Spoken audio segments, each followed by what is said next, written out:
a child, I think, must experience. It's experiencing the hardship that turn into a beautiful thing, because of the hardship, I learn how to be strong.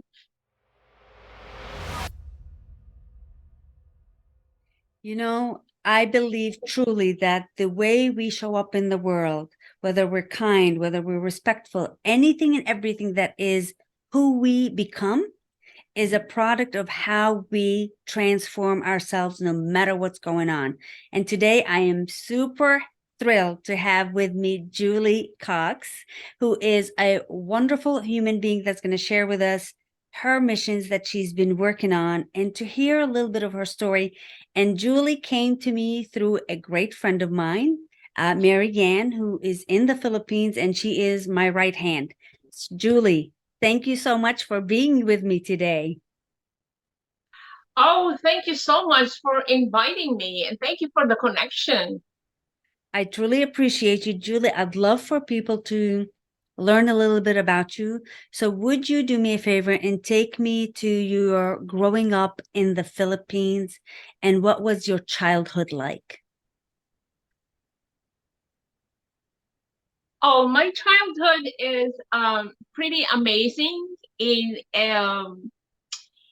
a way that um, a child, I think, must experience. It's experiencing the hardship that turn into a beautiful thing, because of the hardship, I learned how to be strong.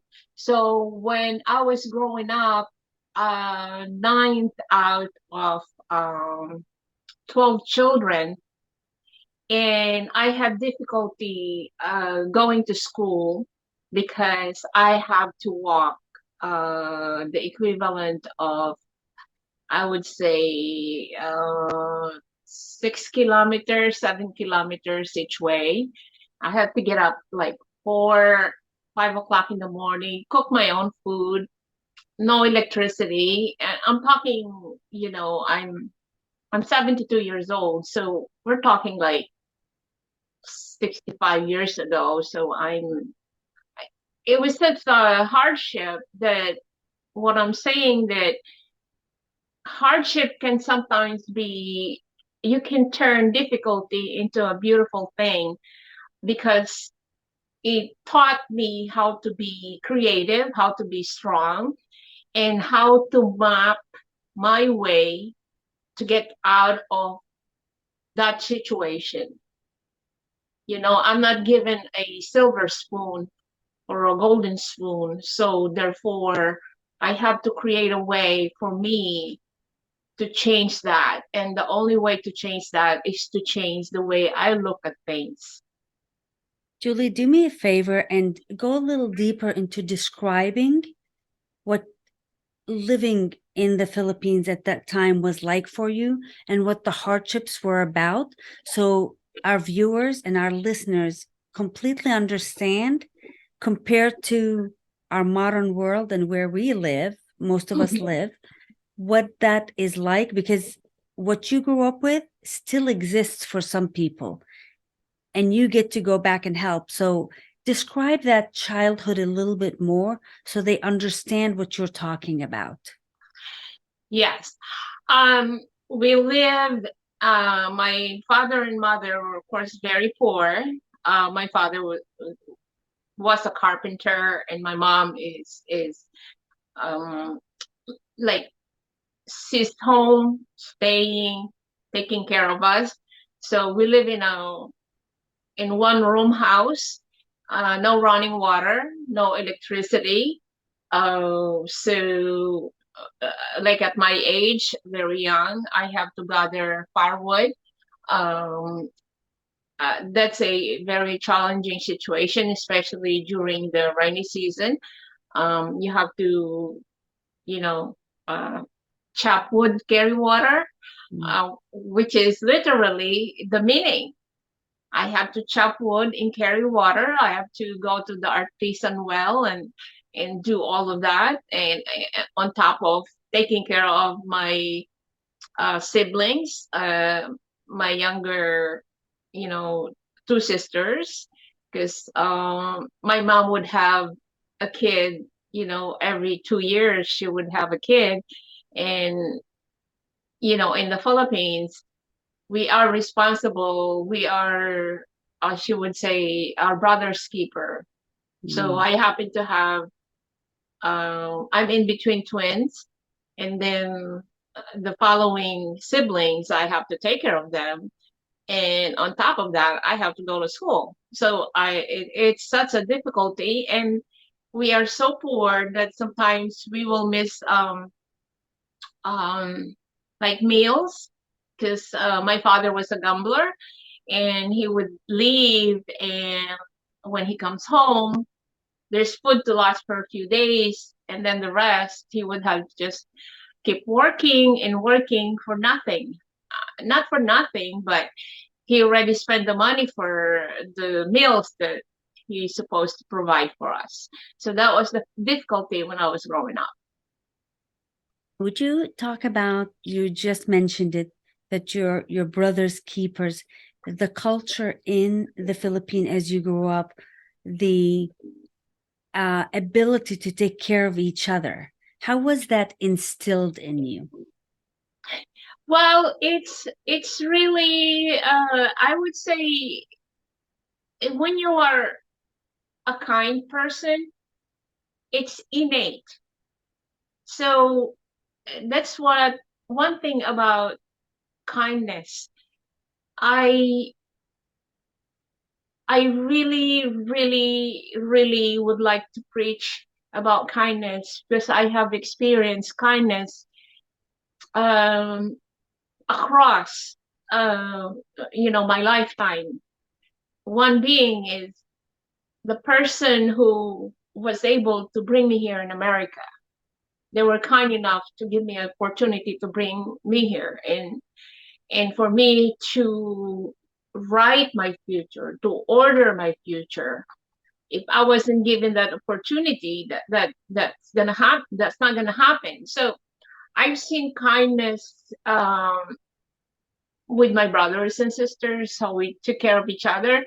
But then to we have to leave the family as we grow older to make a living. So we are kind to our parents. We take care of each other. We especially take care of our parents. I know that you go back to the Philippines and you do a lot of missions yourself. Of Would you actually tell us about those missions and what you do within your property? Oh, okay. It's a beautiful story, because when I was going through such hardship, I was this is the second time when I went home to the Philippines, and I had a tragedy, and then I had a son, and then through my becoming a vendor, I was going through this property, and eventually it became my property, and I developed it into a huge garden resort. I'm also environmentalist, and I planted 20,000 mahogany trees, other fruit trees for the birds to come. And because I developed that place, it became a missionary center where I invite students to enjoy the place. It has mineral spring, it has pavilion, it has a small chapel, it has campground. I invite everyone to come. So I have many pastors, missionaries that comes over there. I create livelihood, and it's a joy. It all boils down to um when you plant the seed of kindness, you know what? It multiplies. It does. It definitely does. Would you talk about the medical that you provide and the various things that you provide? And this is all you doing this for others. Yes. It's truly amazing, because I've been doing this for my family, and then because I made it through my life, coming here to America, which is the best country in the world, giving me the opportunity to work three jobs, save my money, and then I said, you know what, it's time for me to give back. And so, medical mission costs a lot of money, and it's what I do is I stage it.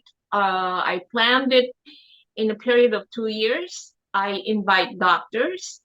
I invite other organizations who can help me. I have a club. It's called 3000 Club. I invite the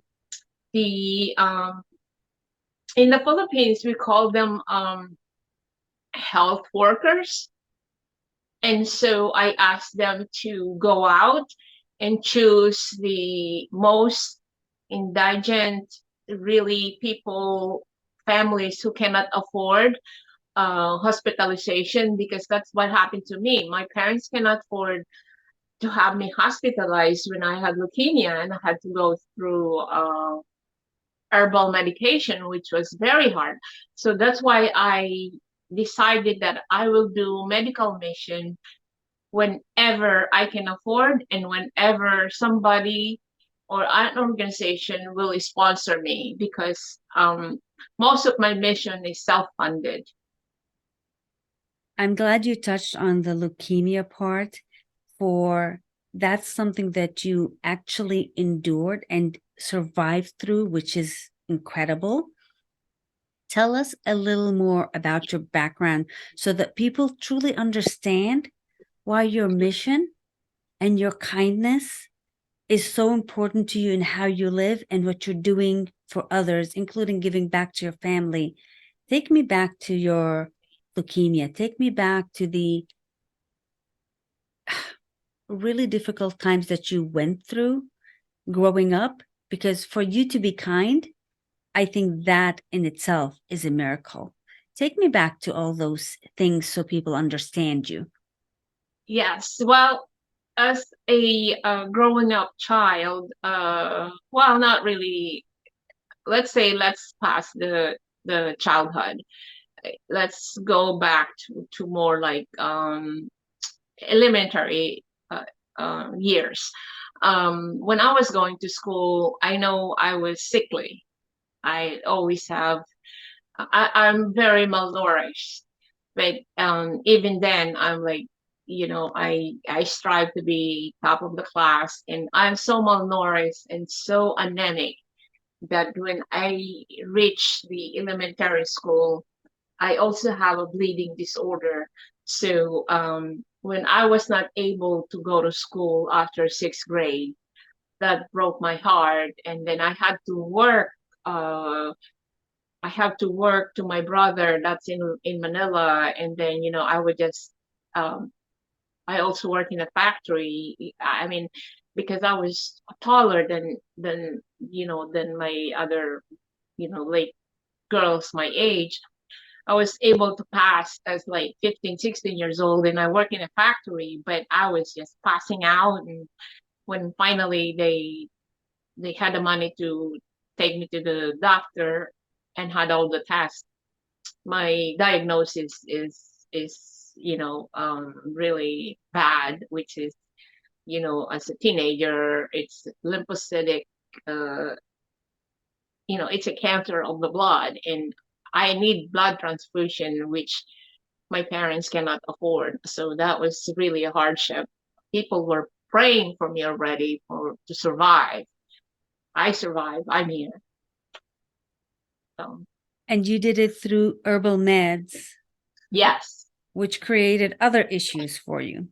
yes, it created other issues because I became jaundiced because of all those herbal medication my liver cannot process. Those raw liver, chicken liver, raw liver, this raw, you know, uh, other, that's why it's not advisable for a lot of people to just keep taking those herbal medication without consulting or without really researching what it is. But it did help me because I survived the leukemia. It's just that the other side effect gave me infection of the liver that landed me in the hospital for 3 months. And So during those periods, you also went through a rape. yes, I was it was painful because I didn't know about it because I'm totally wasted. I can't feel anything. I don't know what's going on. But when they brought me to the hospital and they examined me because I was bleeding, that was one of the issue was, I had I didn't even have a boyfriend when I was going to school. I it's like going out. It's not even in my mind. I mean, I didn't get married here in the US till I was 32 years old. You know, I had a second abuse. I had a child, but it's not even my boyfriend. So, um, some women are attracted to men for some reason. They don't have to do anything. They just have like what do you call it? They're attracted, meaning men likes them for some reason. I mean, And you didn't only go through rape once, you actually ended up enduring two rapes in your life. And I say those things because you're such a kind person and you're such a hardworking person that for you to be that is incredible. So I would like the audience to understand what it is to be you and why you are doing all these wonderful missions that you're doing. yes, it's hard for people to understand because my mind is also fragile, and I go through so much, but then the choice is worse.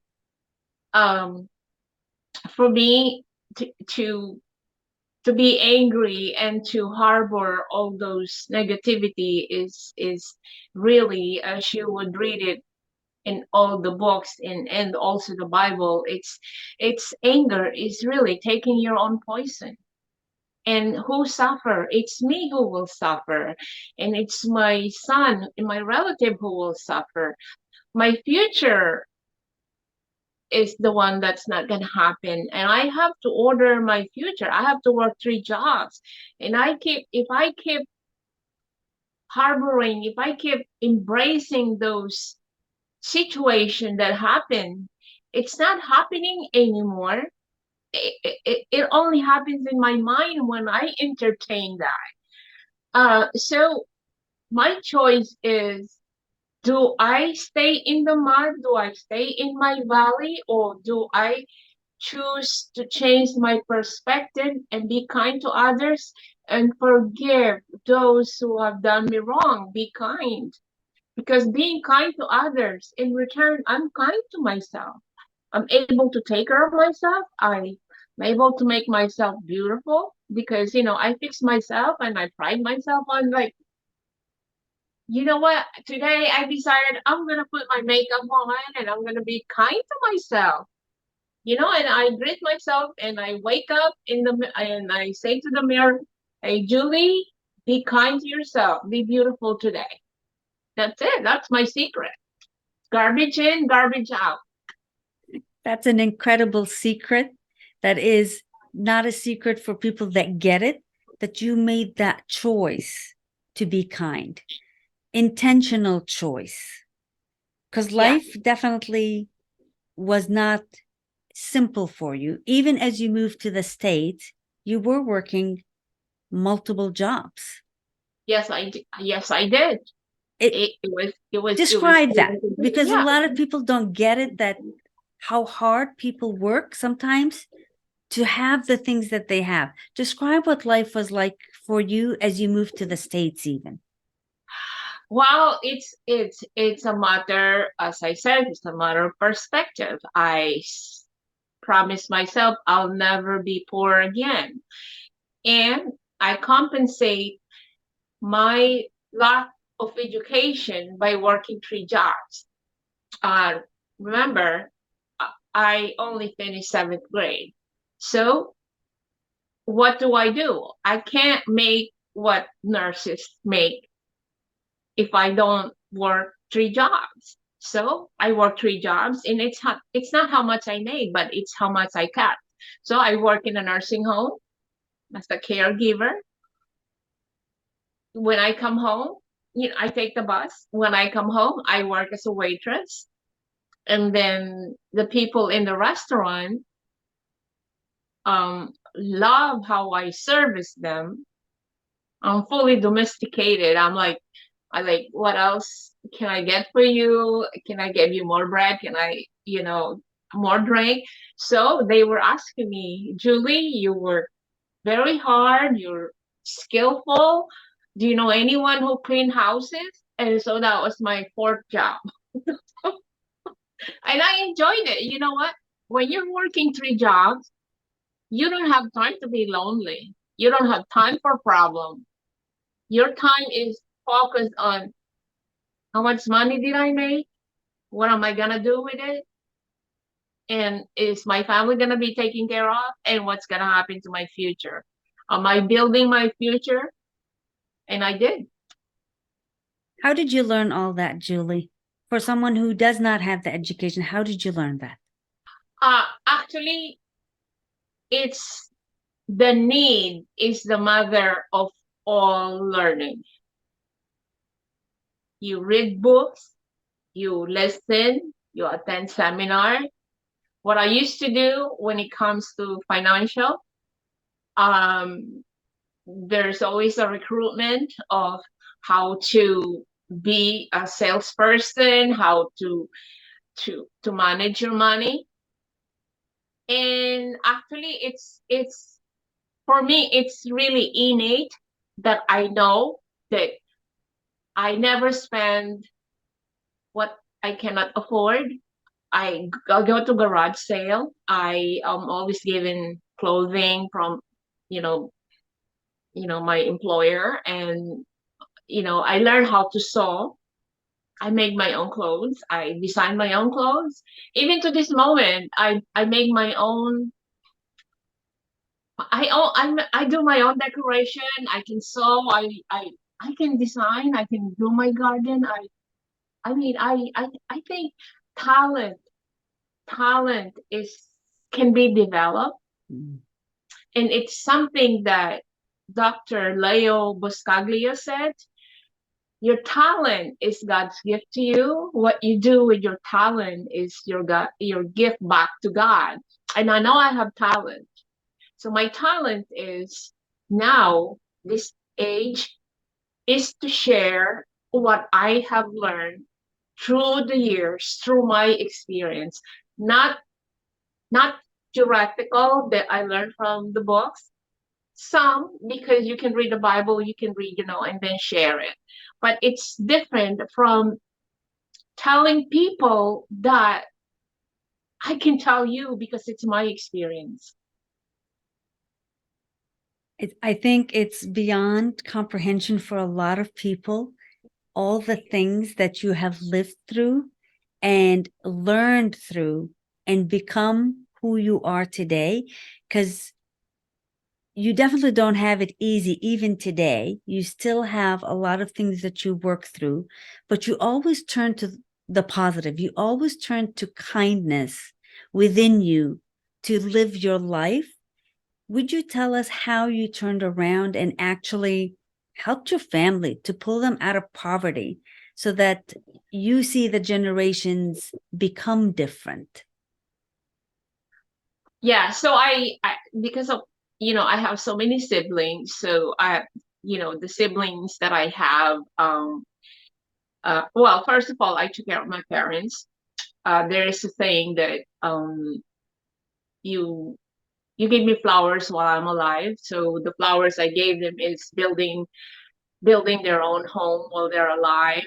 And when my mom said, well, that family have the running water inside. I gave her running water. That family have electricity. I gave her, I that family have like automobile like that. So I gave her that. So and then prepared their tomb. So at their last day, they know that they have a nice place to go. So my siblings, I helped the oldest daughter, and the daughter, was able to come here. The daughter petitioned the mother and then the other siblings, and they're all doing well. And then my other siblings, of course, I helped them financially. I was able to get them a house, and you know, we are not what we were, 60 years ago. Things changed for the better, which is good. And that's all through your work and your intelligence to save more than you're spending. Yes, yes. It's there's also a philosophy that that's my thing. They always say if plagiarize words. I said no because it's in my head, in my heart, and probably those people who say those things, um, they were born before me, but I'm already saying it. Like Einstein said, dreams are the seedlings of the realities, right? But I have those in my heart. If I didn't dream, I wouldn't have the seed. What is your seed if you don't plant it? How do you plant it? It has to be buried under the ground, right? It has to be buried under the darkness, under the soil, and then you nurture it, and then it grows. And you cannot be a seed that just die. You have to be a seed that flourishes, that becomes a tree and gives shade to a lot of people. And I'm like that as a missionary. I cannot be just, for me, life is not worth living if I'm not doing something. It has to be, it has to be something that is kind to others, you know? You came to the States twice, Right. and both times they were definitely challenging and an opportunity at the same time. It Share is. a little bit about that. Again, I'm saying all these things so that people comprehend that the Right. person that they're viewing today, Uh-huh. your life Uh-huh. is an incredible testament to what a human being can do, Right. especially when they care. So take Yes. me to the two times that you came to the States. Yes. Well, first time is when I survived leukemia, and somebody was looking for a domestic helper to go to the U.S. to be a nanny. So I applied for the job because I can't go to school. I was 18 years old. So my first employer were doctors. So of course I didn't know that, they will keep my passport and I would be uh well, it's not called undocumented, but it's just that I didn't know. But I was smart enough to have to I was making like $100 a month, and I was sending money to the Philippines, and the bank was able to get me social security. And then because I was bored, I started writing in the paper. I even started writing to President Nixon. So they were all documented that I came to the US and I was a good, a citizen. So I even get recruited to universities because I I love writing. And anyway, that was my enemy was not my work.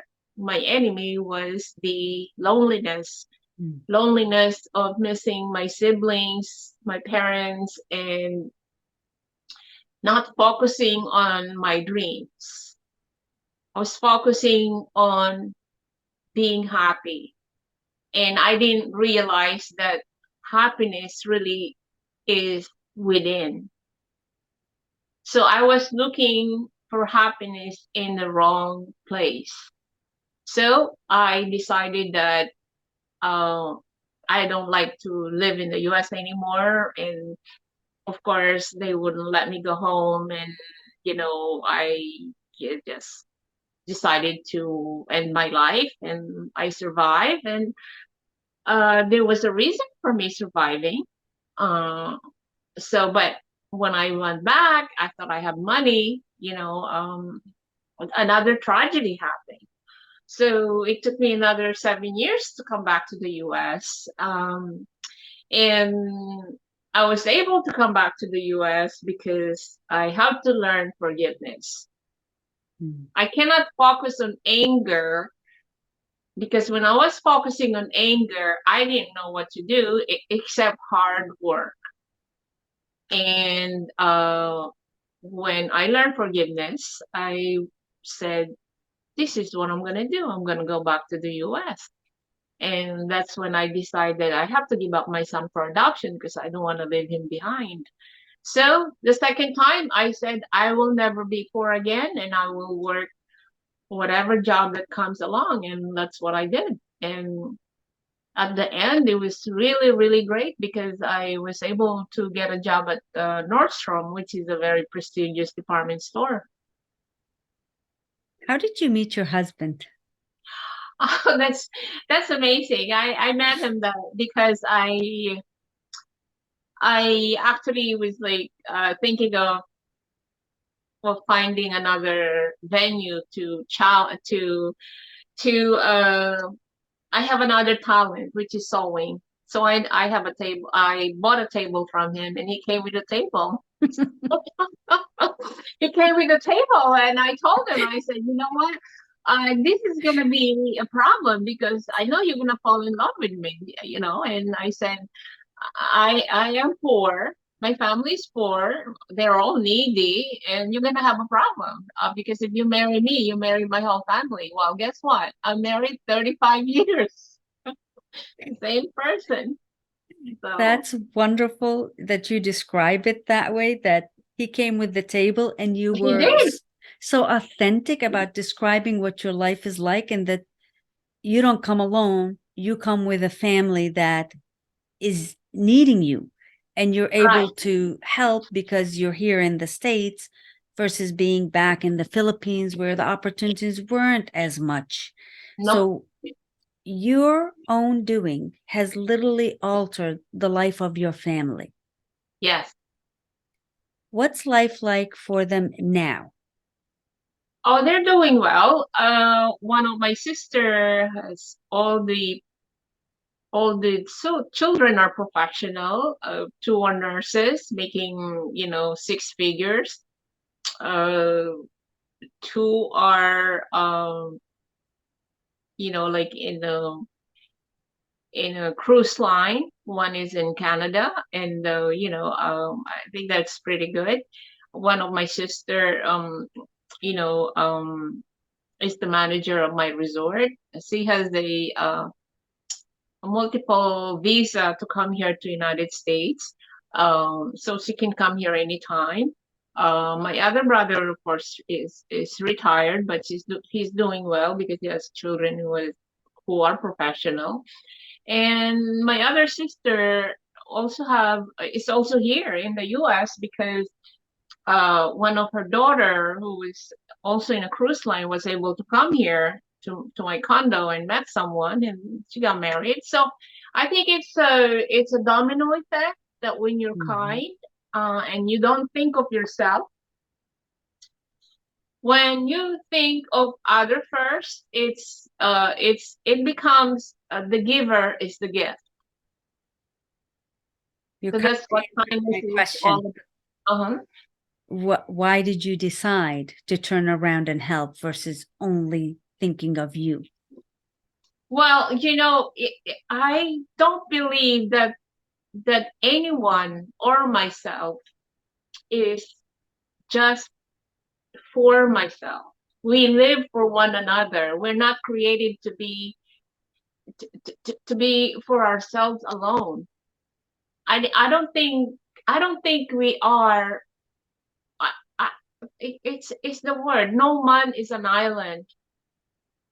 I mean, for me, one is not a lonely number, but I think if you make it in life or you don't, meaning affluency.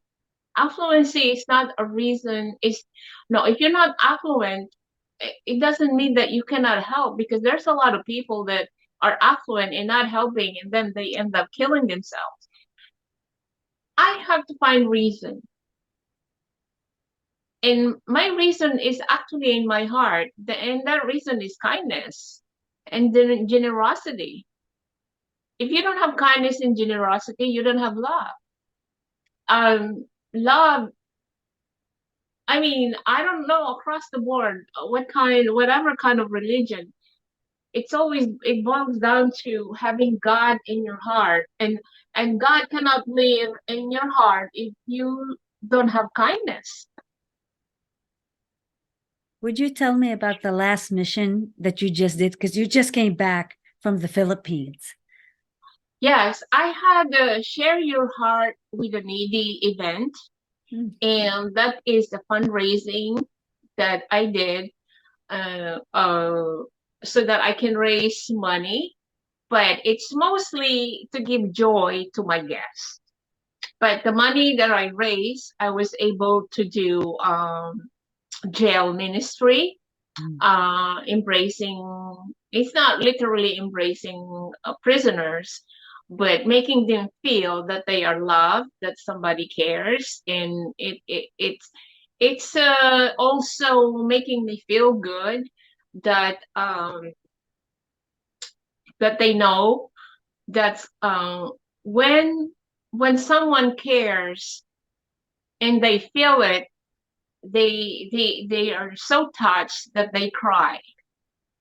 I mean, I can't believe that me, a senior citizen, would make some guy cry in jail, a hardened criminal.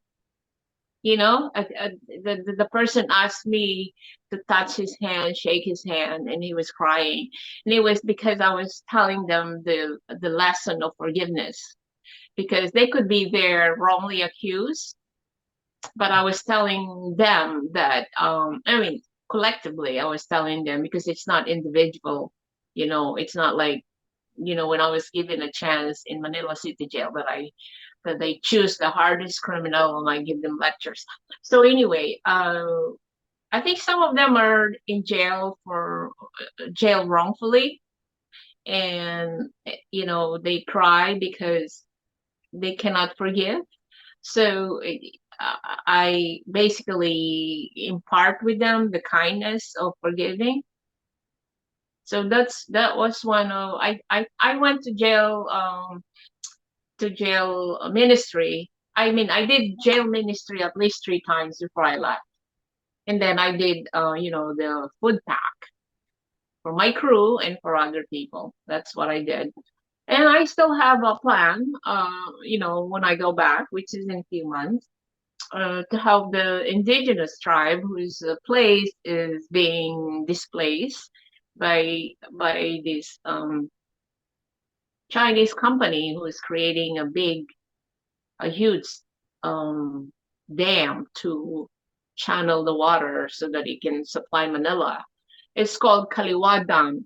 So people doesn't know that, but I would go there and show them kindness, that I will support them as an environmentalist. So There's a lot of work to be done, Julie, and it takes a lot I of know the incredible whole people like way. you. But no, But that's yeah, wonderful.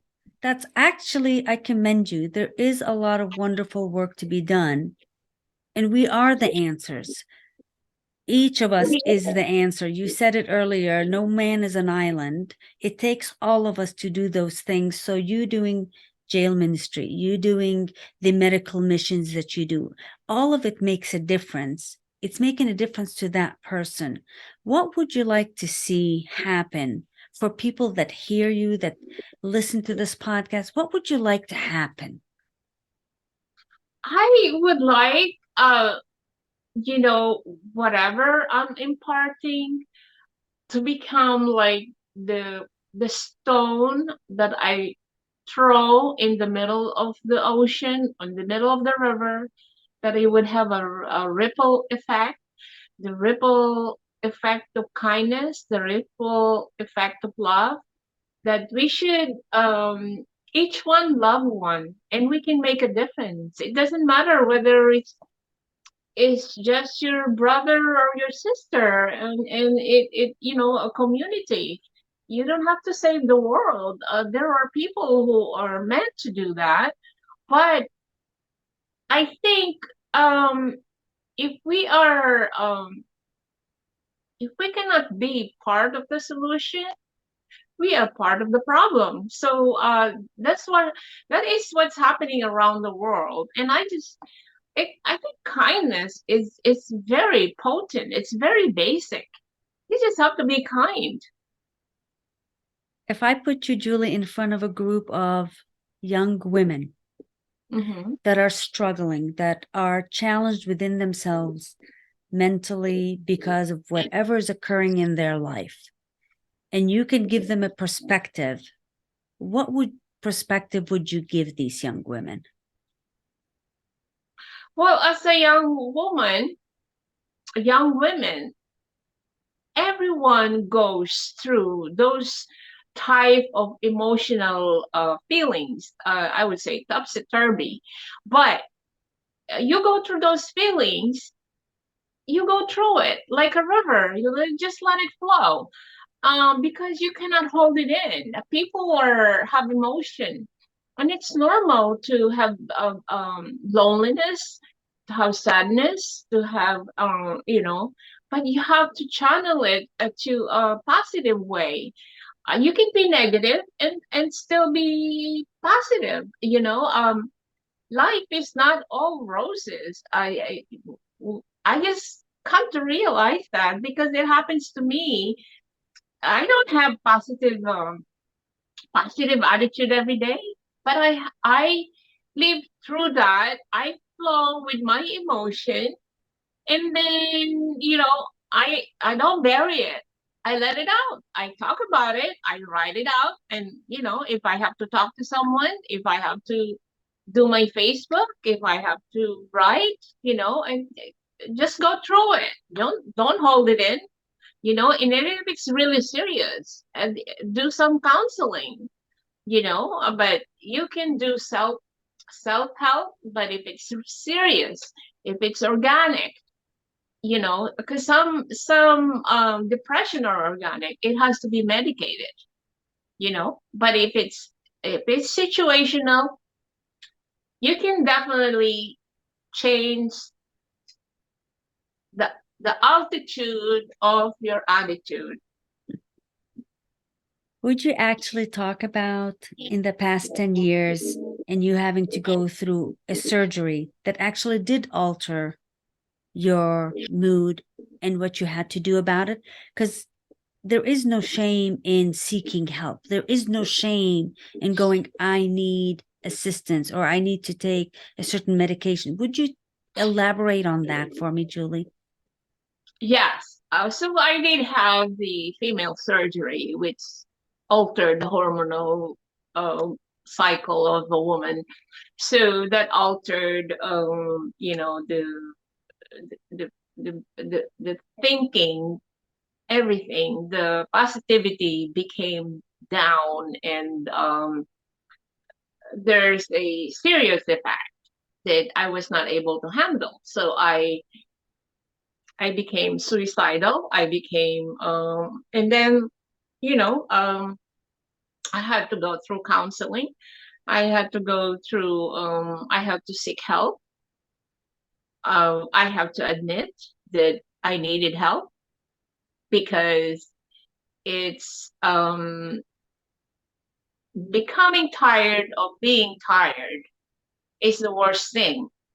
So if you need help as a woman, If you think you cannot handle it anymore, you need to seek help and you need to have medication. Um, that's what I did. I cannot I cannot say that prayers always work. Of course, there's always a miracle. But as the doctor said, you can pray all you want, but if your brain need balancing of, the science of neurotransmitters, serotonin, blah blah blah, you have to balance it, and then you have to find something that will keep you in the positive mood. So it could be reading, a hobby, or and me, I balance it by retiring and becoming a missionary, and becoming a giver. Because the more I give, the happier I am, and that is a form of kindness. I have to be kinder to myself. How has your husband adjusted through all of these years? Because he did walk in knowing that he's walking into a family that is of need and a family that is in constant um, change. What's life been like for him? Oh, I think he's the happiest guy that I am married to him. Because I am the multitasker, and I mean, you name it, I can do it. And the most of all is love. It's Corinthians 13. Love is patient, love is kind, and it's not a matter of finding the right person. It's being the right person, and he being the right person for me. You can never find the perfect person. Like, I'm imperfect myself, but I see my imperfect life perfectly, and I see him as my perfect gift from God. So it has to work.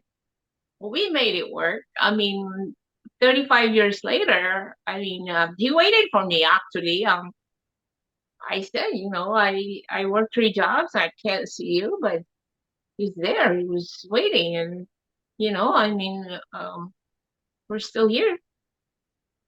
I asked you on purpose because there's so many individuals that they are looking for the perfect individual Oh, instead of showing up. So that's why I'm asking you honestly to share about your life with your husband for people to understand what's it like to actually create a good life and what it takes to have a good marriage, a good relationship.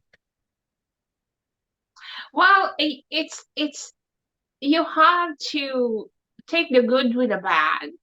And you have, when you're married, you have, like me, I travel constantly. So there should be a space in your relationship, and that's what Khalil Gibran said. Let there be a space, you know. Let there be a relationship within that space. It doesn't mean that I go away, that and I keep saying to my husband, this way I know that subliminal message, because I there was a need for me to be free. But being free doesn't mean that for me free to do bad things as a woman. Uh, but it's a birdcage that is open, that I can fly in and out. You're not supposed to put the bird in a cage and close the gate. I always I have bird cage all over our resort, and here too. I have a bird cage, but it's open, and I have a fake bird. Julie, what is it like right now as you continue to move forward with doing your missions, continuing to learn? Because you mentioned it earlier, you've only gotten through 7 years of schooling, but you definitely have a ton of schooling in you from life, from the books that you read. What is it like now moving forward to continue to build this mission and to continue to feel that you are making a big difference, one soul at a time? I know I'm making a difference one soul at a time. It's difficult to have um a not for profit because people think you are profiting. Mm. So this is really self-funded. If people wants to donate, they can donate to my Julie Cox Lab mission. But I found out that for me to continue on, I just have to do what I can, and that is my random act of kindness. If I am to grow big, then eventually there will be an organization. Hopefully, this podcast that I will be attracting the corporation that will sponsor me because they see what I do. I'm very prominent in the internet as far as what I have done. They can Google search what I do, but it's very difficult. And also, I am really a one woman army. I mean, I do everything on my own. I don't have an assistant. I do have I just stalled executive vice president of my place in the Philippines, and she's doing the internet now. But I eventually would have to hire somebody for me to be more visible in the internet as far as my work. But I think God made me famous enough to be invited to say talk to you, and then my work gets shared, and I just I think little things means a lot. Not everyone needs to be famous. They should just do whatever they can, and share kindness to the world. And one day, that would be the legacy that I can leave behind. And right now, where you sit Uh-huh. in who you are, how proud are you of what you've accomplished coming from such rough, challenging beginnings? I am very, very proud of what I have done, what I have become. I uh, I am happy. I encourage women to do what they can to make themselves better, because if I can do it from zero negative to this point, I'm not saying I'm all this successful person, but look at me talking to you, and we're gonna go global, Yes, right? because poverty still exists for a lot of people. Yeah, And that's yeah, what the purpose of us coming on this podcast, to only not only see your wonderful journey where you've pulled yourself to everything that you've gone through, but to understand that you're turning around and are making a gigantic difference to a lot of individuals. And there is a lot of wonderful work that still needs to be done. yes, So we invite listeners, we invite people that hear you, that hear any of us, step in, figure yes. out what can be done and do it. Yes, and it could be across the board. It could be environment. It could be mostly really to take care of one another. Because once you take care of one another, you can really make a big difference. Start with your family, start with your neighbor, and with this kindness that we give, we do receive kindness. I mean, I believe in kindness, and I believe in what you do. I believe that this is a good revolution, you know? It's time for this really wonderful revolution of stepping back into our humanity and Yeah. taking care of each other. Julie, what's the best place for people to reach you? Well, I'm very prominent in Facebook, and I also have my not-for-profit that is established in the Philippines. But if they can reach me in my Facebook page, that will be fine. They can follow me, message me, and then I can send them the link. As of now, my not-for-profit that is established here in the USA is non-existent, but I still do have my own Julie Cox Love Mission account existing, but they have to be personally, contacting me for that, because at this age, it's kind of like scary, you know. Julie, is there anything that you'd like to say that I may not have asked you? So we don't get off this podcast and go, I wish Rima had asked me this. Well, for me, this interview is really, really wonderful, and I appreciate you. I think we pretty much covered everything. I'm just saying that, I would say kindness and love is the investment that never fails. So make sure that when you go out, hug somebody, when they're feeling blue, just say, you know, come here, I love you, hug that person, like hug them in the internet, like I hug you all, I love you all. You know there will be moments that we are not perfect, but who is perfect? Nobody in this life is perfect, but love each other in their imperfection, because that's kindness. And where can they get your book, Julie? Because there is no way we could cover all the wonderful, intricate pieces of your life and the things that you've grown through. Where can they Yeah. get your book? Oh, right now it's very visible in the internet. So it's Amazon, it's Barnes and Nobles, and I've seen a lot of places that is downloading it for free, and I don't really care. It has gone global. I think it's in France, Japan, Saudi Arabia, wherever they are. They just Google it if it's available there. I think it's in Italy, I just didn't get a, I just didn't get a publicist to make myself famous, because my intention is to be famous to God.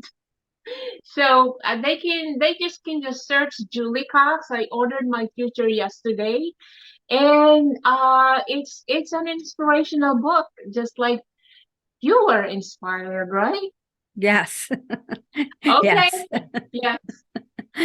Julie, thank you so much. I truly appreciate you. And to our listeners, please remember our attitude always determines our altitude in life. Thank you for Yeah. joining us, and we'll see you in the next episode.